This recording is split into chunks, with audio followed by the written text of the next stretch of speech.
Bonsoir à toutes et à tous, nous sommes le dernier lundi du mois d'août, je suis ravi de vous retrouver. Soyez les bienvenus sur Monaco Info, voici les titres qui seront développés. L'équipe de France du 4x400 en athlétisme a décroché l'argent hier au soir lors de la dernière journée des championnats du monde de Budapest. Et dans ce relais, le licencié de l'ASM Athlétisme, Théo Andan, il sera avec nous dans quelques secondes pour nous conter cette fabuleuse aventure. Le 11 septembre, jour de la rentrée scolaire, vous découvrirez dans ce journal les rénovations faites durant l'été dans certains établissements pour bien accueillir les élèves le jour J. Nous parlerons de la rentrée du monde de la finance avec le directeur général de CFM Indosuez, groupe qui a lancé aujourd'hui une campagne publicitaire. C'est également la rentrée littéraire avec 466 nouveaux romans qui seront proposés dans les librairies entre août et octobre. Nous vous présenterons le nouveau parquet de la salle Gaston Médecin pour accueillir une nouvelle fois les matchs de Betclic Elite et d'Euroleague. Et sachez qu'il vous reste une semaine pour découvrir l'exposition estivale du Grimaldi Forum consacrée à Monet. Il est licencié depuis toujours à l'ASM Athlétisme. Il est champion de France du 400 mètres depuis quelques semaines et il est depuis hier au soir vice-champion du monde du 4x400 en battant le record de France. Et c'est d'ailleurs la seule médaille française dans ces mondiaux d'athlétisme. Théo Andan, bonsoir. Bonsoir. Félicitations pour cette médaille d'argent au championnat du monde. Incroyable. Comment vous le vivez maintenant que vous avez pris du recul, puisque c'était hier au soir? J'ai toujours pas atterri, je suis encore dans les nuages là. C'était vraiment une grande émotion. Je pense que c'est la plus grande émotion sportive que depuis que j'ai commencé ma carrière d'athlète. C'était vraiment incroyable. Le stade était plein. Il y avait mes parents, il y avait toute l'équipe de France qui était là. C'était super. Vous saviez avant le départ que vous seriez médaillé. Comment vous l'avez vécu de l'intérieur? On savait que on avait une chance de faire une médaille. C'était vraiment notre objectif d'aller faire une médaille au championnat du monde avec le record de France. De l'intérieur, en fait, quand je vois mes partenaires qui font une course vraiment de folie, ils courent parfaitement et franchement, il y a rien à redire. Tactiquement, ils ont été super. Quand je vois que je dois prendre le témoin en deuxième position, là, j'ai eu un peu chaud. J'avais la pression, quoi, parce que je voulais pas me louper. J'avais tout le monde qui courait après moi pour me dépasser et pour essayer de prendre une médaille et il fallait que je résiste. Et voilà, j'ai tout donné dans la dernière ligne droite pour conserver la place de deuxième. Et on l'a fait et c'est super bien. Vous l'avez déjà dit auparavant en interview, c'était un travail d'équipe, mais il faut quand même reconnaître aussi que vous avez, on dit, tenu la baraque, notamment en qualif, où c'est dans le finish que vous qualifiez cette équipe de France pour les finales. Vous prenez le relais à la 5e place et vous finissez 2e. Elle était importante cette qualif, Oui, elle était importante parce que il fallait qu'on marque un peu les esprits, il fallait dire fallait prouver qu'on était là, qu'on n'était pas là, qu'on n'était pas venu ici pour jouer. Et voilà, nous on qualifie, on a fait le boulot et voilà, ça nous a permis d'être relativement en bonne confiance pour la finale. Et vous vous rendez compte que vous avez battu le record de France d'il y a 20 ans et que vous êtes les seuls avec ce 4x400 à rapporter une médaille à la France? Ce record de France, c'était vraiment un objectif parce que c'était un record de France qui est mythique. Tout le monde en parle aujourd'hui. Là, ça fait 20 ans, presque jour pour jour. Ouais. On est vraiment super fiers d'avoir battu ce record de France et on est aussi super fiers de ramener cette médaille à l'équipe de France. Je pense que c'est la médaille de toute l'équipe de France. Tout le monde mérite cette médaille et voilà, on la partage avec tout le monde, tout le staff et toute l'équipe de France. J'imagine que les membres de l'ASM Athlétisme doivent être fiers de vous aussi. Vous avez déjà eu des contacts, on vous a félicité. J'imagine que vous êtes débordé de messages, non? Oui. J'ai eu Jacques Canduceau au téléphone. J'ai eu des messages de Jean-Pierre Chobel, de Frédéric Chocard. Dans le groupe WhatsApp du club, on m'a envoyé plein de messages et franchement, c'est super touchant et ça me fait plaisir parce que moi je fais du sport pour les émotions et ça me fait plaisir de pouvoir procurer des émotions aux gens comme ça et voilà, ça me pousse encore à aller encore plus loin. Oui, on peut dire d'ailleurs que c'est votre année entre la médaille de bronze au championnat d'Europe en août dernier, votre titre de champion de France en individuel il y a quelques jours et maintenant deuxième au championnat du monde. C'est une très bonne année là pour vous. c'est clair, c'est une très bonne année. Je peux pas là. Je pense que je peux pas arriver mieux. Ouais. Peut-être que je peux aller chercher les minima pour les Jeux Olympiques l'année prochaine, qui sont à 45,00. Je suis pas très loin. Et oui, franchement, c'est une année super réussie. J'ai réalisé tous mes objectifs et il faut que je continue sur cette dynamique. Ouais, on le voit, hein, là, vous l'avez évoqué, vous avez les yeux rivés vers 2024, Paris et les JO, j'imagine. Oui, clairement, là, mon objectif, c'est de réaliser les minima pour faire le 400 mètres en individuel. Et voilà, là, avec cette médaille d'argent, nous, l'année prochaine, on veut vraiment une médaille d'or avec le relais. Je pense qu'on est capable. On sera boosté à domicile avec toute l'énergie du public, de nos proches, etc. Et ça sera super. En attendant, vraiment, on est très fiers de vous, Théo, parce qu'il faut le rappeler, on vous a connu très jeune, vous avez fait un stage quand vous étiez à l'école chez nous sur Monaco Info, et à l'époque, j'imaginais vraiment pas du tout que l'on se retrouverait comme ça, l'un en face de l'autre, pour cette interview, parce que vous êtes un des meilleurs coureurs du 400 mètres au monde, et désormais médaillé d'argent, encore une fois. Félicitations, Théo. On est sur Monaco Info très content pour vous. Merci beaucoup, c'est super gentil. Merci, à bientôt. On reste dans le domaine sportif. En bref, en basket, l'équipe de France ne s'est pas qualifiée pour la suite du championnat du monde avec 2 matchs et 2 défaites, dont la dernière face à la Lettonie après avoir mené au score sur presque la totalité de la rencontre. La France est inclinée hier 86-88. Et dans cette équipe de France, plusieurs joueurs de la Roca Team, Yacouba Ouattara, Elio Kobo et Terry Tarpé. Il leur reste plusieurs matchs, dont le dernier de poule face au Liban et 2 matchs de classement. Et un autre Rocaboy participe à ces championnats du monde, Donatas Motejūnas, qui s'est qualifié avec la Lituanie pour la suite de la compétition. Pendant ce temps-là, les autres joueurs de la SM Basket préparent le début de saison. Ils viennent de participer au camp d'entraînement de Bormio et ils sont en direction de la Turquie, à Antalya, pour la Gloria Cup, où ils joueront 6 matchs jusqu'au 10 septembre. C'est une habitude pour les chefs d'établissement scolaires. Chaque été, dès que les enfants partent en vacances, les écoles en profitent pour faire des travaux de rénovation, des travaux plus ou moins lourds qui doivent être réalisés en 2 mois et terminés pour la rentrée. Pour vous, Yannick Debever et Sylvain Péroumal ont joué les inspecteurs des travaux finis. Le mythe voudrait que les écoles s'arrêtent de fonctionner en période de vacances scolaires.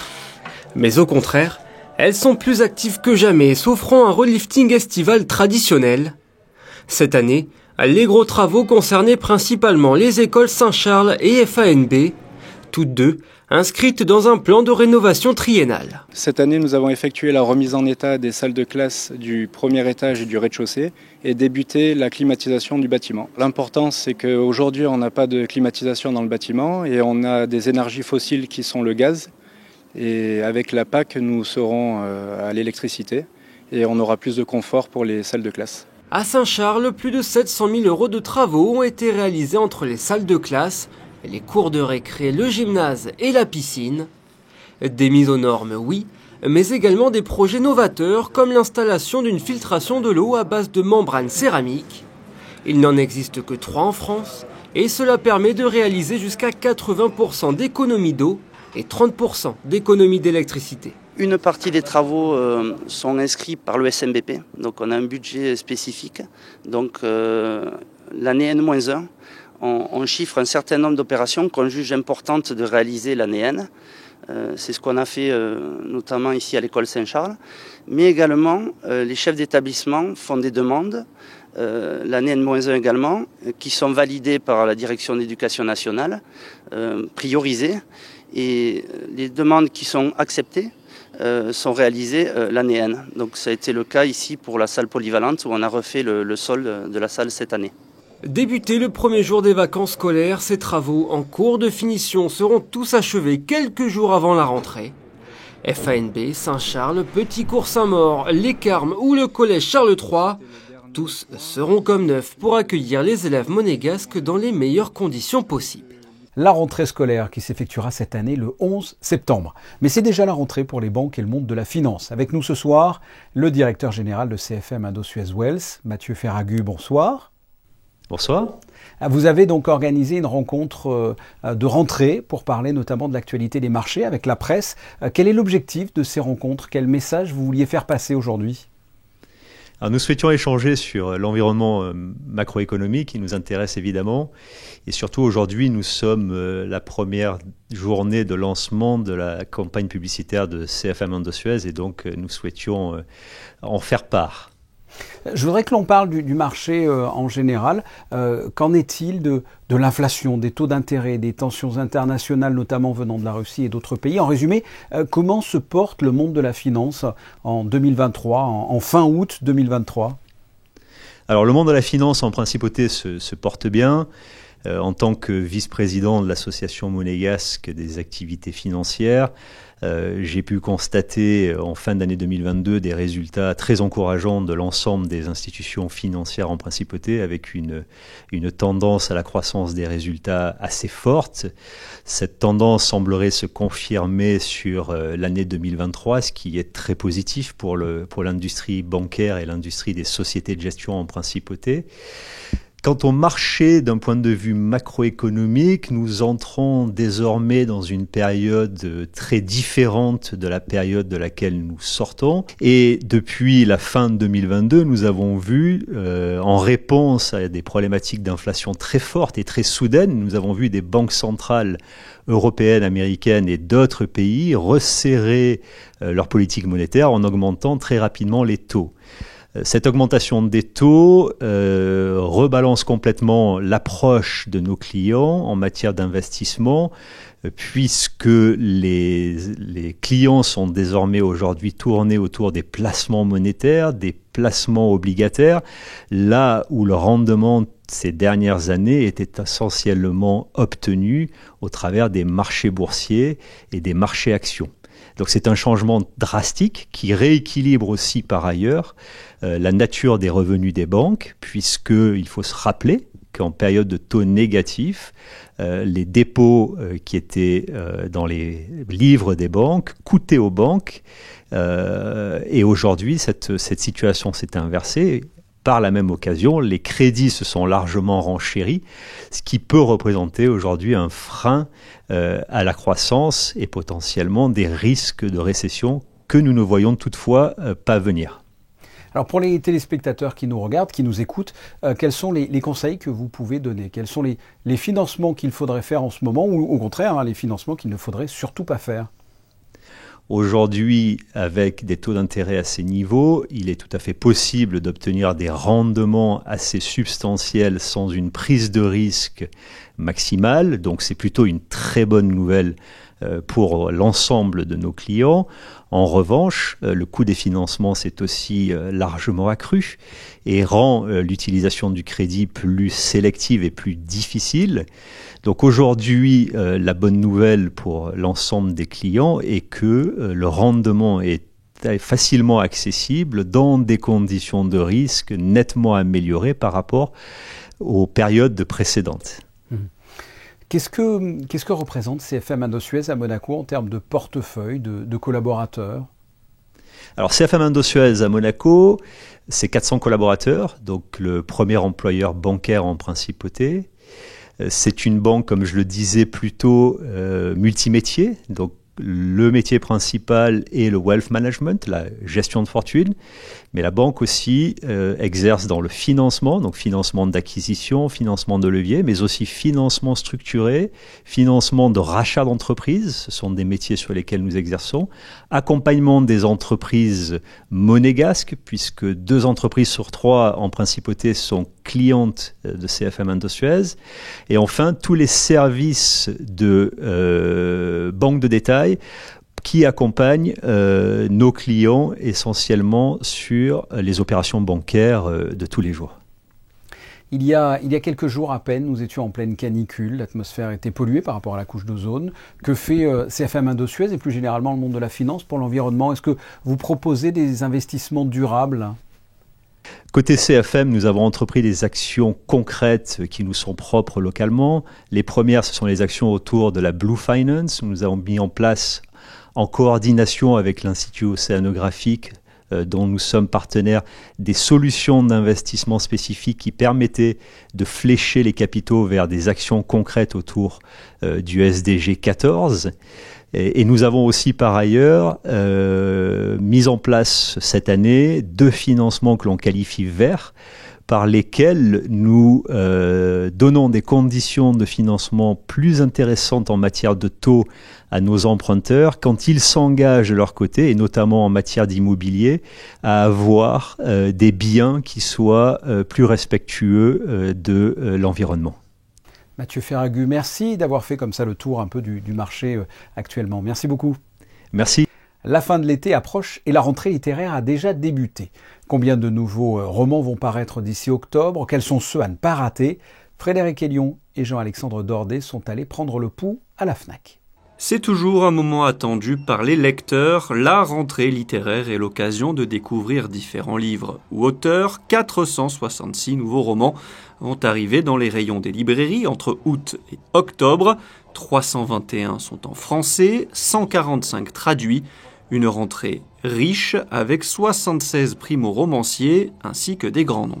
Là, forcément, on a des figures comme Amélie Nothomb, Serge Joncourt, qui vont plus faire parler d'eux dans les médias, et donc forcément, les lecteurs seront plus au rendez-vous. Pour la 22e année consécutive, la Fnac organise son prix du roman. Depuis le mois de mai, un jury de 400 libraires experts et 400 adhérents lecteurs a pu lire en avant-première de nombreux romans de cette rentrée littéraire pour en sélectionner 30, puis 5 finalistes le 23 août. Veiller-sur-elle de Jean-Baptiste Andréa paru chez l'Iconoclaste. Donc parmi les 5 finalistes du prix roman Fnac, c'est mon préféré. Donc pourquoi? Parce qu'en fait c'est une histoire d'amour qui présente 2 personnages, donc Mimo et Viola. C'est 2 amoureux maudits, pour moi ils me font penser à Roméo et Juliette. Donc en fait j'aime bien cette histoire parce que donc, ça se passe au début du XXe siècle en Italie. Et donc l'ambiance et la façon dont c'est raconté, c'est une histoire assez romantique et donc ça présente 2 amants maudits et c'est une histoire de romance passionnée. Voilà. Le lauréat du prix roman Fnac sera annoncé le 30 août et mis à l'honneur le 11 septembre lors d'une soirée au théâtre Édouard VII à Paris. Pendant que les Rockaboys préparent leur saison à l'extérieur, je vous en ai parlé précédemment, la salle Gaston Médecin continue son lifting. Après la grande rénovation de l'été 2022, d'autres modifications ont été apportées durant l'intersaison, avec notamment un tout nouveau parquet. Le reportage de Frédéric Hélion sur des images de Jean-Alexandre Dordet. La Roca Team retrouvera ses supporters à Gaston Médecin le 26 septembre face à Saint-Quentin à l'occasion de la 3e journée de Betclic Elite. Le public et les joueurs pourront découvrir un nouveau parquet changé intégralement durant l'été après 8 semaines de travaux. Le précédent parquet datait de 2012. On a remplacé un peu plus de 900 mètres carrés de parquet. C'est du parquet en hêtre massif. La technique est un petit peu différente de celle employée précédemment puisque ce sont des lames qui sont posées directement sur des plaques. Donc en fait le parquet pourrait être complètement démontable et c'est le type de parquet qu'on peut retrouver en NBA. Nous avons laissé les choix des teintes au club mais nous avons tenu à essayer de régler un petit peu le problème des reflets sur le parquet. Donc nous avons opté pour une peinture mate. Une option qui devrait favoriser le rendu télévisuel des matchs. D'autres ajustements ont été effectués dans la salle. La table commentateur présente à la sortie du tunnel des vestiaires a été déplacée plus haut pour permettre la création de 6 nouveaux sièges VIP. Des sanitaires ont été installés dans les vestiaires, Roca Team et visiteurs. Enfin, la table animation éclairage sera aussi déplacée pour gagner des places pour le public. Il s'agit de la plus grande exposition consacrée au peintre impressionniste Claude Monet, réalisée depuis 10 ans en Europe. Monet en pleine lumière a ouvert ses portes au public début juillet au Grimaldi Forum. Pour ceux qui ne s'y sont pas encore rendus, il vous reste une semaine. Et voici le reportage d'Alexandra Pani qui va peut-être vous donner envie d'y aller faire un tour. Que découvrir de plus de cet artiste majeur qui a marqué le 19e siècle? C'est là toute l'ambition de cette exposition. Claude Monet vu autrement, à travers sa quête de la lumière idéale, de sa jeunesse havraise à ses derniers tableaux à Giverny, en passant par ses œuvres réalisées sur la Riviera, un séjour qui lui servira de véritable déclic dans son œuvre. Les peintures, avant toute chose, et au cœur de celle-ci, les peintures de la Riviera. Alors la scénographie de cette exposition, elle s'organise chronologiquement avec une cathédrale, les œuvres peintes par Claude Monet sur la Riviera, les unes isolées des autres, mais toujours en dialogue les unes avec les autres, ce qui nous permet à la fois d'appréhender l'œuvre de Monet comme personnellement je n'ai jamais pu le faire, c'est-à-dire de les voir à différents points de vue, de loin, de près, et donc de saisir toute la matière picturale et finalement tout le process et l'ambition de l'artiste. Donc ça, c'est extrêmement émouvant. Et puis aussi, en allant de point en point, de tableau en tableau, d'évoquer symboliquement les pérégrinations de Monet sur la Côte d'Azur, car c'est quelqu'un qui marchera, voyagera, posera son chevalet, et tout cela, ça prend une dimension considérable dans son parcours. L'exposition plonge le visiteur dans l'univers du maître de l'impressionnisme grâce aux près d'une centaine d'œuvres, des collections publiques aux collectionneurs privés, dont des toiles appartenant au prince Albert II. On a effectivement la chance et l'honneur d'accueillir les toiles de Monet du Prince. Également beaucoup de collectionneurs en principauté de Monaco, des collectionneurs privés qui ont bien évidemment joué le jeu avec enthousiasme. Et puis un grand prêteur qui est Marmottan-Monet qui nous prête à peu près la moitié des œuvres de cette exposition. Mais également pour pouvoir parler de Monaco en pleine lumière et de ce fameux focus sur le travail de Monet sur la Riviera, il a fallu aller loin et ce sont près de 35 prêteurs en plus de Marmottan-Monet qui ont été sollicités du monde entier, du Brésil en passant par les États-Unis, l'Asie, l'Europe évidemment. Des toiles venues donc du monde entier et une scénographie qui encore une fois a su mettre en valeur les œuvres du maître avec un jeu de lumière, un cheminement didactique et des volumes que très peu de lieux peuvent offrir. Vous avez jusqu'au 3 septembre pour découvrir cette exposition. En revanche, en raison du lancement annuel de la saison de football des clubs de l'UEFA au Grimaldi Forum, l'accès à l'exposition Monet ce jeudi et vendredi se fera par l'accueil administratif. Exceptionnellement, il n'y aura pas d'ouverture nocturne ce jeudi, mais une nocturne supplémentaire est prévue le vendredi 1er septembre. Après 2 jours pluvieux, voyons à présent si la grisaille va perdurer ce mardi en principauté. Bonsoir Yannick de Bever. Bonsoir Fabien, bonsoir à tous. De très faibles précipitations sont prévues à Monaco ce mardi et il y a même des chances que l'on passe entre les gouttes. Par contre, la grisaille sera bien présente et ce pendant toute la journée. Les températures ne bougent pas, le thermomètre indiquera 18 degrés au lever du jour et 25 pour l'après-midi. Ce mardi 29 août, il faudra souhaiter une bonne fête à toutes les Sabines. Merci Yannick. Elle fait peau neuve, la pelouse du stade Louis II, afin de préparer cette nouvelle saison qui s'annonce plutôt bien. La SMFC est pour le moment leader du championnat après 3 journées. Ce sont les photos du jour de Manuel Vitali. Vous retrouverez d'ailleurs un reportage consacré à ce replaquage de pelouse dans l'édition de demain que j'aurai le plaisir de vous présenter. En attendant, je vous souhaite de passer une excellente soirée. La suite de vos programmes, c'est sur Monaco Info. À très bientôt.